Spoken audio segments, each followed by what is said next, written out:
Assalamualaikum warahmatullahi wabarakatuh. Halo semuanya.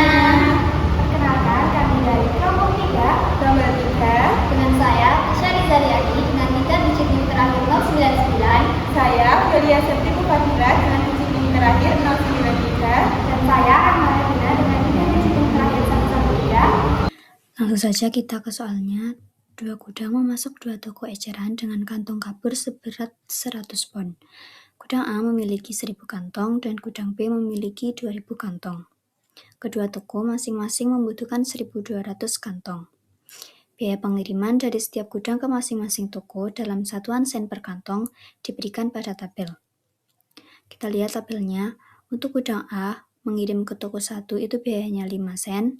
Kemudian gudang A mengirim ke toko 2 itu biayanya 4 sen. Gudang B mengirim ke toko 1 biayanya 12 sen dan gudang B mengirim ke toko 2 biayanya adalah 9 sen. Selain biaya pengiriman, terdapat biaya penyimpanan untuk kantong yang tidak dikirim. Setiap kantong yang tersisa di gudang A dikenakan biaya penyimpanan sebesar 2 sen, sedangkan setiap kantong yang tersisa di gudang B dikenakan biaya penyimpanan sebesar 8 sen. Tentukan banyaknya kantong yang harus dikirim dari masing-masing gudang ke setiap toko sehingga total biaya yang dikeluarkan, yaitu biaya penyimpanan dan biaya pengiriman, menjadi sekecil mungkin. Ini adalah cuplikan asli soal yang kita ambil dari buku An Introduction to Linear Programming and Game Theory, buku dari Paul dan Gerard. Pada video ini, soal akan diselesaikan menggunakan metode simplex primal dan metode simplex dual. Dengan begitu, kita dapat membandingkan proses penyelesaian dari kedua metode tersebut, serta memastikan bahwa keduanya akan menghasilkan solusi optimal yang sama. Langkah pertama yang harus kita lakukan yaitu membuat model matematikanya dengan pemisalan sebagai berikut. Dimisalkan bahwa X1 menyatakan banyak kantong dari gudang A ke toko 1, kemudian X2 menyatakan banyaknya kantong yang dikirim dari gudang A ke toko 2, X3 menyatakan banyak kantong dari gudang B ke toko 1, dan X4 menyatakan banyak kantong yang dikirim dari gudang B ke toko 2. Perlu kita ketahui bahwa model matematika dalam program linear itu terdiri dari fungsi tujuan dan fungsi kendala. Yang pertama, fungsi tujuan. Dari soal, kita bisa membuat fungsi tujuan dari total biaya transportasi dan biaya penyimpanan. Yang pertama, untuk biaya transportasi bisa kita ubah menjadi model matematika 5x1 ditambah 4x2 ditambah 12x3 ditambah 9x4.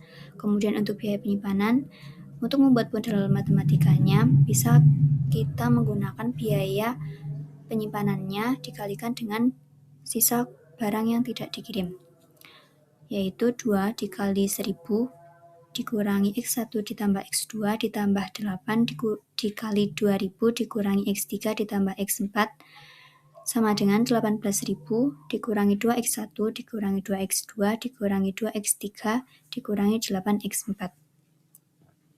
Kemudian kita jumlahkan biaya transportasi dan biaya penyimpanan sehingga kita peroleh Z min sama dengan 3X1 ditambah 2X2 ditambah 4X3 ditambah X4 ditambah 18.000.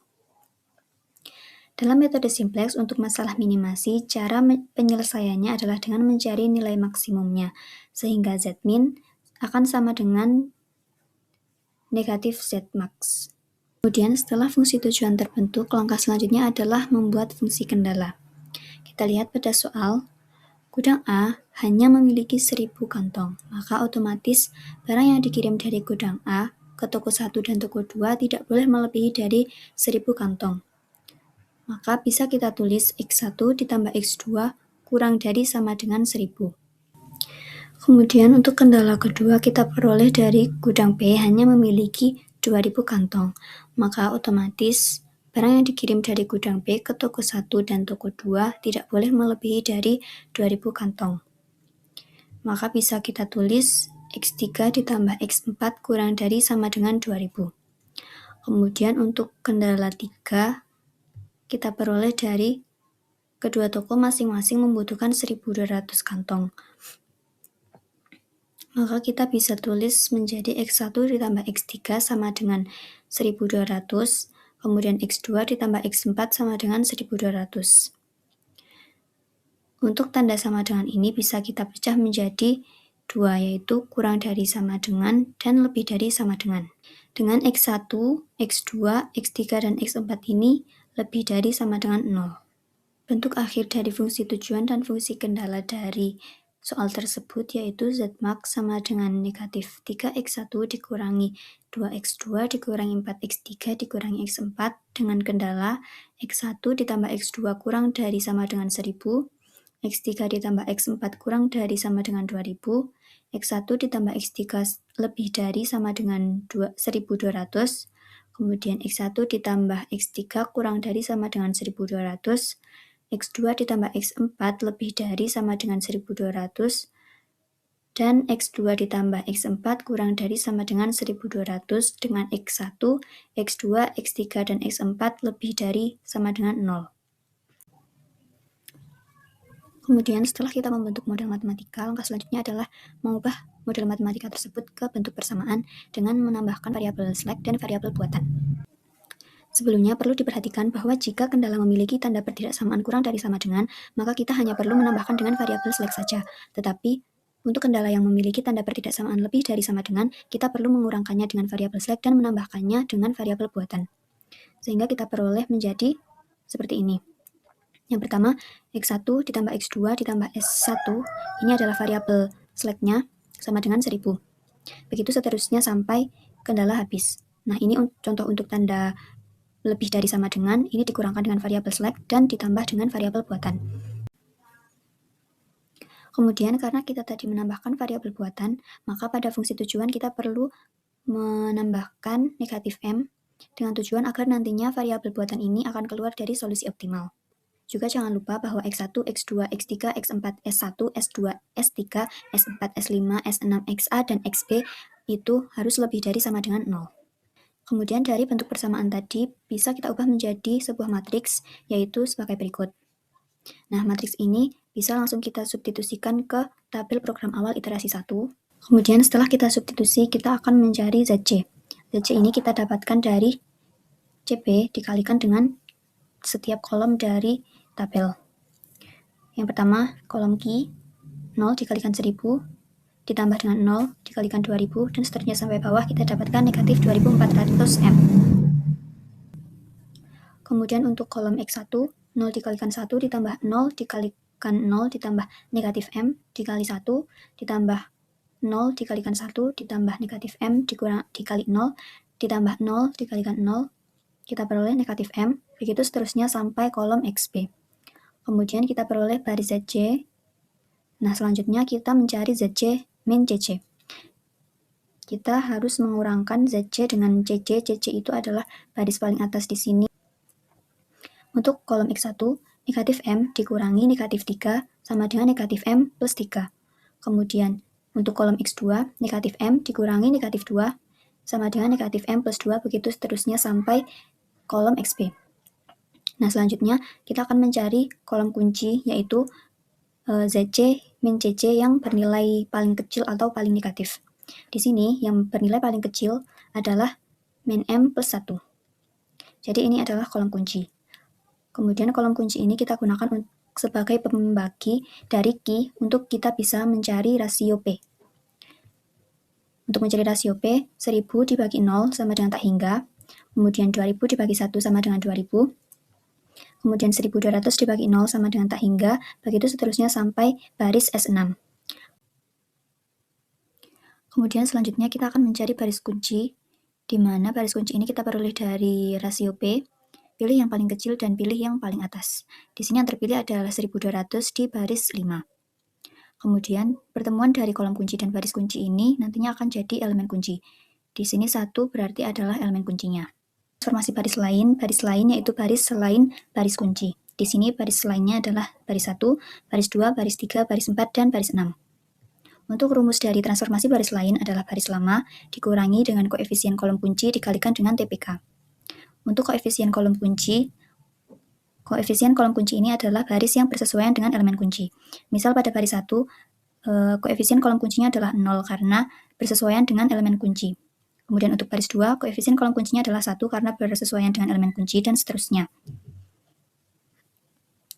Kemudian kita transformasikan baris 1. Kita tulis baris 1 di sini, kemudian dikurangkan dengan koefisien kolom kuncinya yaitu 0, dikalikan dengan transformasi baris kunci. Kemudian kita peroleh angka-angkanya. Lakukan hal yang sama pada baris 2, baris 3, baris 4, dan baris 6. Sehingga kita peroleh tabel simplex baru atau iterasi 2. Kita masukkan saja angka-angkanya ke sini, baris 1 kita masukkan, baris 2 kita masukkan, dan seterusnya. Kemudian lakukan hal yang sama, proses yang sama, sehingga kita peroleh elemen kunci yaitu 1. Dari elemen kunci 1 tersebut kita peroleh tabel simplex baru iterasi 3, dan dengan proses yang sama kita peroleh elemen kunci 1, sehingga kita peroleh tabel simplex baru lagi yaitu iterasi 4. Nah, berdasarkan tabel optimal metode simplex, seluruh nilai pada baris ZJ-ZJ bernilai tidak negatif atau bisa dikatakan ZJ-ZJ lebih dari sama dengan 0, maka program optimal. Sehingga diperoleh variabel keputusan optimal yaitu X1 sama dengan 1000, X2-nya itu 0 karena tidak termasuk dalam basis, X3-nya itu 200, X4-nya itu 1200. Nah, nilai fungsi tujuan optimal diperoleh dari baris ZC kolom Q yaitu negatif 5000. Hal yang sama juga dapat diverifikasi dengan mensubstitusikan nilai variabel keputusan optimal yaitu tadi X1 sama dengan 1000 sampai X4 sama dengan 1200 ke dalam fungsi tujuan. Nah, kalian bisa ya mencoba mensubstitusikannya itu ke dalam fungsi tujuan. Nanti juga akan menghasilkan negatif 5000. Karena masalah awal adalah masalah minimasi, sedangkan perhitungan simplex dilakukan pada bentuk maksimasi yaitu mengalihkan fungsi tujuan dengan negatif 1. Maka hasil yang diperoleh dari tabel optimal yaitu Zmax sama dengan negatif 5000 harus dikalikan dengan negatif 1 untuk mendapatkan nilai minimal sebenarnya. Oleh sebab itu diperoleh Zmin sama dengan negatif dikalikan negatif 5000 sama dengan 5000. Nah, pada tahap ini kita akan mengubah model primal menjadi model dual. Model primal yang digunakan memiliki fungsi tujuan minimasi, yaitu meminimumkan nilai Z 3x1 ditambah 2x2 ditambah 4x3 ditambah x4. Kemudian terdapat 6 kendala dengan tanda pertidaksamaan yang berbeda, yaitu ada yang berbentuk kurang dari atau sama dengan, dan yang berbentuk lebih dari atau sama dengan. Nah, sebelum menyusun model dual, kita perlu memastikan bahwa model primal sudah berada dalam bentuk standar atau bentuk kaku. Untuk kasus minimasi, bentuk standar yang digunakan adalah semua kendala harus berbentuk lebih besar atau sama dengan variabel keputusan tetap bernilai tidak negatif. Karena pada model ini masih terdapat beberapa kendala yang bertanda kurang dari atau sama dengan, maka model belum memenuhi bentuk standar. Oleh karena itu, langkah pertama adalah mengubah seluruh kendala yang bertanda kurang dari atau sama dengan menjadi lebih dari atau sama dengan agar proses pembentukan model dual menjadi lebih mudah. Nah, langkah selanjutnya adalah mengubah model primal menjadi bentuk standar. Caranya sangat sederhana, yaitu setiap kendala yang masih bertanda kurang dari atau sama dengan dikalikan dengan negatif 1. Ketika suatu pertidaksamaan dikalikan dengan bilangan negatif, maka arah tanda pertidaksamaannya akan berubah. Di sini sebagai contoh, X1 ditambah X2 kurang dari atau sama dengan 1000 dikalikan dengan negatif 1, maka menjadi negatif X1 dikurangi X2 lebih dari atau sama dengan negatif 1000. Kemudian X3 ditambah X4 kurang dari atau sama dengan 2000 dikalikan dengan negatif 1, maka menjadi negatif X3 dikurangi X4 lebih dari atau sama dengan negatif 2000.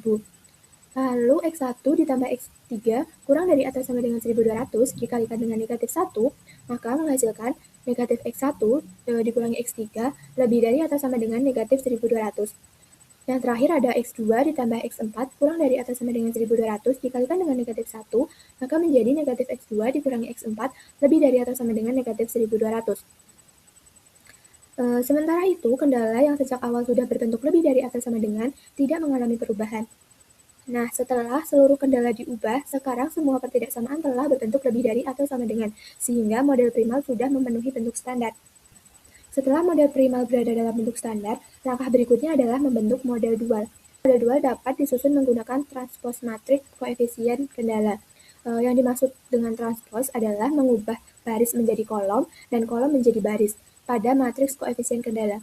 Jadi, yang ditranspose bukan fungsi tujuan atau seluruh model, tetapi hanya matriks koefisien variabel pada kendala. Langkah pertama yaitu menyusun matriks koefisien. Dari model primal standar ini tadi, diperoleh matriks koefisien sebagai berikut. Baris itu menyatakan kendala, sedangkan kolom menyatakan variabel X1, X2, X3, X4. Nah, langkah kedua yaitu melakukan transpose. Kemudian matriks ini tadi ditranspose sehingga setiap baris ini menjadi kolom, setiap kolom menjadi baris. Nah, transpose inilah yang digunakan untuk membentuk kendala-kendala pada model dual. Selanjutnya, langkah ketiga yaitu menentukan fungsi tujuan dual. Karena fungsi tujuan primal adalah minimasi, maka fungsi tujuan dual berubah menjadi maksimasi. Koefisien fungsi tujuan dual diambil dari ruas kanan setiap kendala primal. Ruas kanan primal yaitu negatif 1000, negatif 2000, 1200, negatif 1200, 1200, negatif 1200. Sehingga fungsi tujuan dual menjadi Z-max sama dengan negatif 1000Y1 dikurangi 2000Y2 ditambah 1200Y3 dikurangi 1200Y4 ditambah 1200Y5 dikurangi 1200Y6. Nah, langkah keempat yaitu membentuk kendala-kendala pada dual. Kendala pertama yaitu kita bisa baca pada baris pertama hasil transpose negatif 1, 0, 1, negatif 1, 0, 0, sehingga menghasilkan negatif Y1 ditambah Y3 dikurangi 4. Nah, karena koefisien X1 pada fungsi tujuan primal ini tadi adalah 3, maka kendala pertama itu kurang dari atau sama dengan 3. Selanjutnya, untuk kendala kedua, kita baca pada baris kedua hasil transpose yaitu negatif 1, 0, 0, 0, 1, negatif 1. Sehingga menjadi negatif 1 ditambah Y5 dikurangi 6. Karena koefisien X2 pada fungsi tujuan primal tadi adalah 2, maka kendala kedua itu kurang dari atau sama dengan 2.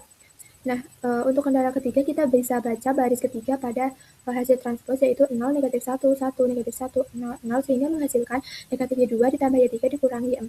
Karena koefisien X3 pada fungsi tujuan primal tadi adalah 4, maka kendala ketiga yaitu kurang dari atau sama dengan 4. Nah, selanjutnya untuk kendala kelima kita baca baris keempat pada hasil transpose yaitu 0, negatif 1, 0, 0, 1, negatif 1, sehingga menghasilkan negatif Y2 ditambah Y5 dikurangi 6.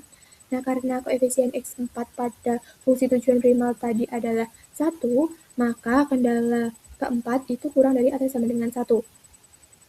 Nah, terakhir nih, karena model primal merupakan masalah minimasi dengan seluruh kendala berbentuk lebih dari atau sama dengan, maka semua variabel dual bernilai tidak negatif. Y1, Y2, Y3, Y4, Y5, Y6 lebih dari atau sama dengan 0.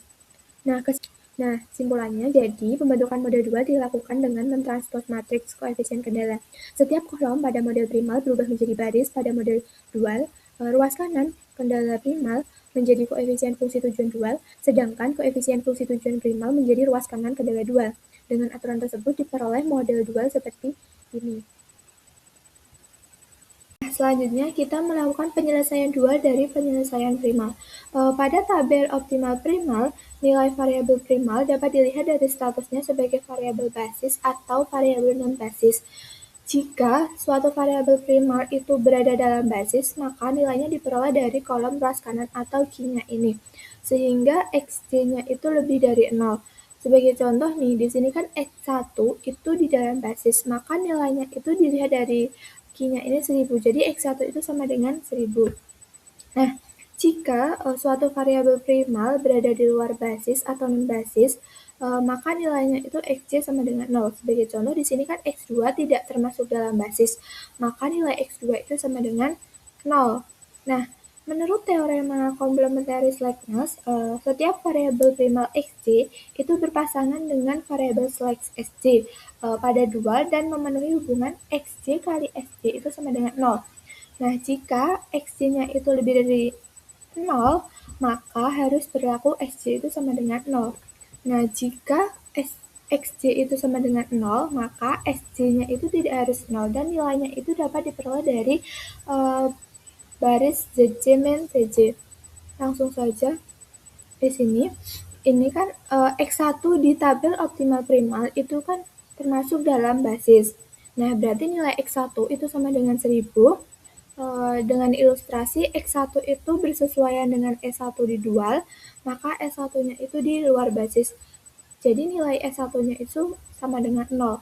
Nah, selanjutnya X2 di tabel optimal primal itu kan di luar basis, maka nilai X2 itu sama dengan 0. Nah, dengan ilustrasi X2 itu bersesuaian dengan S2 didual. Karena tadi X2-nya di luar basis, maka S2-nya itu di dalam basis. Nilai S2-nya itu dapat dilihat pada tabel optimal primal pada ZJ min ZJ-nya X2. Nah, di sini ZJ min ZJ X2 itu sama dengan 2, maka nilai S2 itu sama dengan 2. Nah, selanjutnya untuk X3 di tabel optimal primal itu dia di dalam basis. Berarti nilai X3-nya itu sama dengan 200. X3 itu bersesuaian dengan S3 di dual, maka S3 ini tuh di luar basis dan nilai S3 ini sama dengan 0. Nah, selanjutnya untuk X4 di tabel optimal primal itu dia di dalam basis, maka nilainya X4 itu 1200. X4 bersesuaian dengan S4 di dual, sehingga S4 itu di luar basis dan nilai S4 itu sama dengan 0. Nah, selanjutnya di sini S1 di tabel optimal primal tadi kan di luar basis, maka nilai S1 itu sama dengan 0. Dengan ilustrasi S1 itu bersesuaian dengan Y1 di dual, maka Y1-nya itu di dalam basis. Nilai Y1-nya itu dilihat dari ZC min ZC-nya S1. Nah, di sini ZC min ZC-nya S1 itu sama dengan 1, maka nilai Y1-nya itu sama dengan 1. Nah, selanjutnya S2 di tabel optimal primal itu kan di dalam basis, maka nilai S2 itu sama dengan 600. Di sini S2 bersesuaian dengan Y2. Karena tadi S2-nya itu di dalam basis, maka nilai Y2 itu di luar basis. Dan nilai Y2 itu sama dengan 0. Nah, selanjutnya S3 di dalam tabel optimal primal itu kan di luar basis, maka nilai S3 itu sama dengan 0. Di sini S3 bersesuaian dengan Y3 di dual, Y3-nya itu di dalam basis. Nilai Y3-nya itu dilihat dari ZC min ZC-nya S3. Nah, di sini ZC min ZC-nya S3 itu sama dengan 4, maka nilai Y3-nya itu sama dengan 4. Pokoknya begitu seterusnya. Jika di tabel optimal primal itu di luar basis, maka di dualnya itu di dalam basis. Jika di tabel optimal primalnya itu di dalam basis, maka di dualnya itu di luar basis. Seperti itu. Nah, sehingga menghasilkan solusi optimal dualnya itu Y1 sama dengan 1, Y2 sama dengan 0, Y3 sama dengan 4, Y4 sama dengan 0, Y5 sama dengan 1, Y6 sama dengan 0. Nah, selanjutnya solusi optimal dual ini disubstitusikan ke nilai fungsi tujuan dual. Nah, fungsi tujuan dual kita itu ini, sehingga menghasilkan Y sama dengan negatif 1000 dikali 1, satunya itu dari Y1, negatif 1200 dikalikan 0, 0-nya itu dari Y2, ditambah 1200 dikalikan 4, 4-nya itu Y3, negatif 1200 dikalikan 0, 0-nya itu Y4, ditambah 1200 dikali 1, satunya itu Y5, negatif 1200 dikalikan 0, 0-nya itu Y6. Nah, sehingga menghasilkan W itu 5000. Jadi diperoleh penyelesaian dual dari penyelesaian primal itu W sama dengan 5000. Nah, untuk selanjutnya kita akan menyelesaikan masalah dual dengan metode simplex. Dengan model matematika dualnya yaitu Wmax sama dengan negatif 1000Y1 dikurangi 2000Y2 ditambah 1200Y3 dikurangi 1200Y4 ditambah 1200Y5 dikurangi 1200Y6 ditambah variabel kuotanya yaitu 0S1 ditambah 0S2 ditambah 0S3 ditambah 0S4. Dengan fungsi tujuannya yaitu negatif Y1 ditambah Y3 dikurangi Y4 ditambah S1 kurang dari atau sama dengan 3, negatif Y1 ditambah Y5 dikurangi Y6 ditambah S2 kurang dari atau sama dengan 2, terus negatif Y2 ditambah Y3 dikurangi Y4 ditambah S3 itu kurang dari atau sama dengan 4, negatif Y2 ditambah Y5 dikurangi Y6 ditambah S4 kurang dari atau sama dengan 1, dan syarat Y1, Y2, Y3, Y4, Y5, Y6, S1, S2, S3, S4 lebih dari atau sama dengan 0. Kemudian kita akan membentuk matriks sebagai berikut ya teman-teman. Dan ini di variabel buatannya itu akan terbentuk matriks identitas. Nah, selanjutnya dari matriks tersebut kita akan menyusun pada tabel simplex atau program awal atau bisa disebut dengan iterasi 1 sebagai berikut ya teman-teman.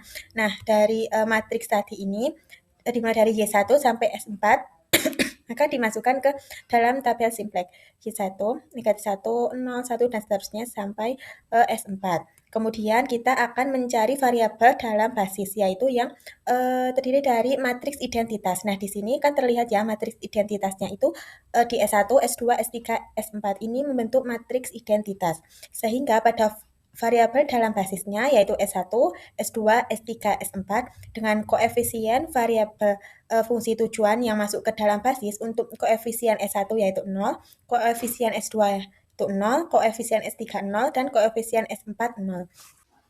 Nah, untuk nilai Q atau kuantitasnya yaitu 3, 2, 4, 1 dari fungsi kendalanya ini ya teman-teman. Nah, untuk selanjutnya yaitu koefisien fungsi tujuannya untuk variabel Y1 yaitu negatif 1000 berdasarkan ini fungsi tujuannya ya teman-teman sampai dengan S4 yaitu 0. Kemudian kita akan mencari nilai YC, yaitu dicari dengan cara pada kolom tersebut yang akan dicari YC-nya dikali dengan koefisien variabel yang masuk dalam basis. Sebagai contoh, ini kita akan mencari nilai YC pada kolom Q. Maka 3 dikali 0 ditambah 2 dikali 0 ditambah 4 dikali 0 ditambah 1 dikali 0 sama dengan 0. Nah, untuk selanjutnya kita akan mencari nilai ZC pada kolom Y1. Sehingga elemen yang berada di kolom Y1 ini dikali dengan koefisien fungsi tujuan yang masuk ke dalam basis. Maka 0 dikali 0 ditambah negatif 1 dikali 0 ditambah negatif 1 dikali 0 ditambah 0 dikali 0 ditambah 0 dikali 0 sehingga menghasilkan 0. Nah, kita lanjutkan sampai ke kolom S4. Nah, karena dikalikan dengan koefisien variabel dalam basisnya 0, maka menghasilkan nilai ZC-nya yaitu 0. Kemudian kita akan mencari nilai ZC min CC, yaitu nilai YC dikurangi dengan koefisien fungsi tujuannya, yaitu untuk YC min CC pada kolom Y1 yaitu 0 dikurangi negatif 1000 sama dengan 1000, 0 dikurangi negatif 2000 sama dengan 2000, 0 dikurangi 1200 sama dengan negatif 1200, 0 dikurangi negatif 1200 sama dengan 1200, 0 dikurangi 1200 sama dengan negatif 1200, dan sampai seterusnya sampai S4. Nah, untuk selanjutnya kita akan cari kunci kolom. Nah, kunci kolom ini kita cari yang paling negatif pada baris YC min CC. Nah, di sini kan ada dua nilai yang sama ya, yang negatif yaitu negatif 1200, kemudian di sini juga ada negatif 1200. Nah, kita akan pilih yang paling kiri. Maka kita mendapatkan kolom kuncinya yaitu di kolom Y3. Nah, setelah kita menemukan kolom kunci, maka kita akan mencari baris kunci. Nah, untuk mencari baris kunci yaitu caranya dengan nilai Q atau kuantitas dibagi dengan kolom kunci yang sudah kita tetapkan. Maka diperoleh 3 dibagi 1 sama dengan 3, 2 dibagi 0 sama dengan tak hingga, 4 dibagi 1 sama dengan 4, 1 dibagi 0 sama dengan tak hingga. Nah, untuk menentukan baris kuncinya, kita pilih nilai P yang paling kecil. Nah, di sini nilai P yang paling kecil yaitu 3 berada di baris 1. Maka diperoleh elemen kuncinya yaitu 1.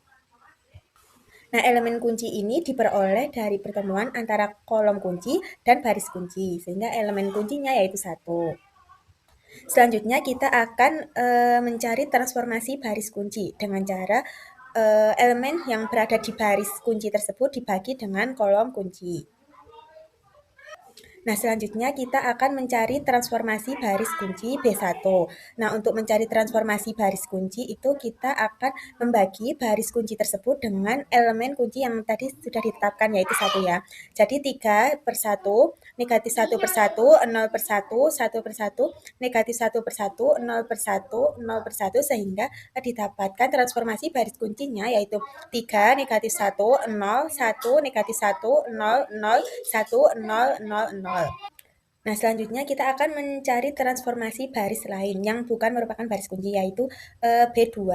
Nah, untuk mencari transformasi baris lain atau B2 ini dengan cara baris lama atau baris 2 dikurangi dengan elemen yang berada di baris 2 yang berada di kolom kunci dan bersesuaian dengan elemen kunci. Jadi di baris 2 yang berada di kolom kunci, koefisien yang berada di kolom kunci itu kan 0. Maka 0 dikali dengan transformasi baris kunci yang sudah kita cari, yaitu 3, min 1, 0, 1, min 1, 0, 0, 1, 0, 0, 0. Sehingga transformasi baris lain didapatkan yaitu 2 dikurangi 0 dikali 3 sama dengan 2. Negatif 1 dikurangi 0 dikali negatif 1 sama dengan negatif 1, dan seterusnya sampai dengan 0 dikurangi 0 dikali 0 sama dengan 0. Selanjutnya kita akan mencari transformasi baris lain yaitu baris 3 dengan cara yang sama pada transformasi baris lain pada baris kedua, yaitu baris lama atau baris 3. Baris 3 ini ya teman-teman. Kemudian dikurangi elemen pada baris 3 yang berada di kolom kunci, yaitu 1, yang dikalikan dengan transformasi baris kunci tadi. Sehingga didapatkan 4 dikurangi 1 dikali 3 sama dengan 1, 0 dikurangi 1 dikali negatif 1 sama dengan 1, dan seterusnya sampai 0 dikurangi 1 dikali 0 sama dengan 0. Nah, untuk transformasi baris lain ini untuk baris 4 ya teman-teman. Caranya sama, yaitu baris 4 dikurangi dengan elemen atau koefisien yang berada di kolom kunci pada baris 4, yaitu 0, yang dikalikan dengan transformasi baris kunci yang sudah kita hitung tadi. Sehingga diperoleh 1 dikurangi 0 dikali 3 sama dengan 1, 0 dikurangi 0 dikali negatif 1 sama dengan 0, dan seterusnya sampai 1 dikurangi 0 dikali 0 sama dengan 1. Nah, dari transformasi baris kunci dan transformasi baris lain yang sudah tadi kita hitung, maka akan menghasilkan tabel simplex baru atau bisa disebut dengan iterasi 2. Jadi transformasi baris yang sudah kita hitung itu dimasukkan ke negatif 1, 0, 1, dan seterusnya sampai S4. Pada contoh ini semisal pada baris B3 ya teman-teman. Nah, B3 itu kan transformasi baris B3-nya itu menjadi 1, 1, negatif 1, 0, 0, 0, 0, negatif 1, 0, 1, 0. Maka pada tabel simplex baru pada baris ketiga itu ditulis hasil transformasi yang tadi mulai dari Q, yaitu 1, 1, negatif 1, 0, 0, 0, negatif 1, 0, 1, 0, dan seterusnya. Itu berlaku juga pada baris kunci, transformasi baris 2, baris 3, dan baris 4. Nah, kemudian setelah menghasilkan tabel simplex baru atau iterasi kedua, maka kita menentukan variabel dalam basis, yaitu variabel dalam basis yang termuat matriks identitas, yaitu Y3, S2, S3, S4, dan kemudian koefisien variabel dalam basisnya, yaitu 1200, 0, 0, 0. Kemudian kita menentukan YC min CC seperti pada langkah yang tadi, dan diperoleh kunci kolom, kemudian kita mencari baris kolom dan diperoleh elemen kunci. Nah, kita bisa lihat pada tabel simplex ini atau iterasi kedua ini, ternyata pada penilaian YC min CC itu nilainya masih ada yang negatif, maka program ini belum dikatakan optimal. Maka karena program belum optimal, nah kita akan melakukan transformasi baris seperti pada langkah yang tadi dan menghasilkan tabel simplex yang lain atau iterasi ketiga. Nah, pada iterasi ketiga ini ternyata masih terdapat YC min CC-nya masih ada nilai yang negatif, maka program belum optimal. Selanjutnya dilakukan perhitungan lagi dan menghasilkan iterasi keempat. Nah, kita bisa lihat ternyata di iterasi keempat itu nilai YC min CC-nya sudah negatif dan tidak ada yang positif. Maka dapat disimpulkan bahwa YC min CC itu sudah lebih dari atau sama dengan 0 untuk semua C. Maka program disebut optimal dengan penyelesaian optimalnya yaitu Y1 sama dengan 1, Y2 sama dengan 0. Kenapa Y2 sama dengan 0? Karena Y2 tidak masuk dalam basis, jadi Y2 sama dengan 0. Nah, untuk Y3 sama dengan 4, Y4 sama dengan berapa teman-teman? Nah, Y4 sama dengan 0 karena tidak masuk dalam basis. Untuk Y5 sama dengan 1, nah Y6 sama dengan 0. Nah, dengan Z max yaitu 5000. Selanjutnya, kita akan membandingkan tabel optimal primal dan tabel optimal dual. Selanjutnya kita akan cek selesaian dari primal dan dual menggunakan POMQM. Nah, untuk langkah yang pertama kita buka aplikasi POMQM, kemudian kita klik linear programming. Nah, yang pertama kita akan cek model matematika primalnya terlebih dahulu ya, dengan constraint-nya tadi yaitu ada 6 dan variabelnya ada 4. Kemudian kita akan mencari minimal atau minimize. Kita pencet OK. Nah, di sini akan muncul seperti ini ya teman-teman. Nah, untuk memasukkan angka-angkanya itu berdasarkan dengan model matematika primal yang udah kita buat tadi ya. Nah, untuk fungsi tujuannya yaitu 3x1, 2x2, 4x3, dan x4. Kemudian untuk fungsi kendalanya yaitu x1 plus x2 kurang dari atau sama dengan 1000. Selanjutnya ada x3 plus x4 kurang dari atau sama dengan 2000. Fungsi kendala yang ketiga yaitu x1 ditambah x3 lebih dari atau sama dengan 1200. Selanjutnya x1 ditambah x3 kurang dari atau sama dengan 1200. Nah, untuk persamaan yang kelima yaitu x2 ditambah x4 lebih dari atau sama dengan 1200. Kemudian x2 ditambah x4 kurang dari atau sama dengan 1200. Nah, setelah kita memasukkan model matematika ke dalam POMQM ini, selanjutnya kita klik solve yang paling atas ini.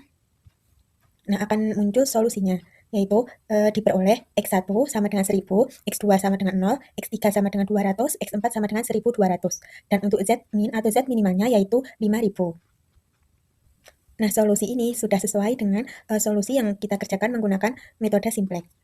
Untuk selanjutnya kita akan cek penyelesaian dualnya dengan POMQM. Nah, dari sini kita bisa edit data, kemudian solve lagi, dan kita pencet yang poin kelima yaitu dual atau dualitas.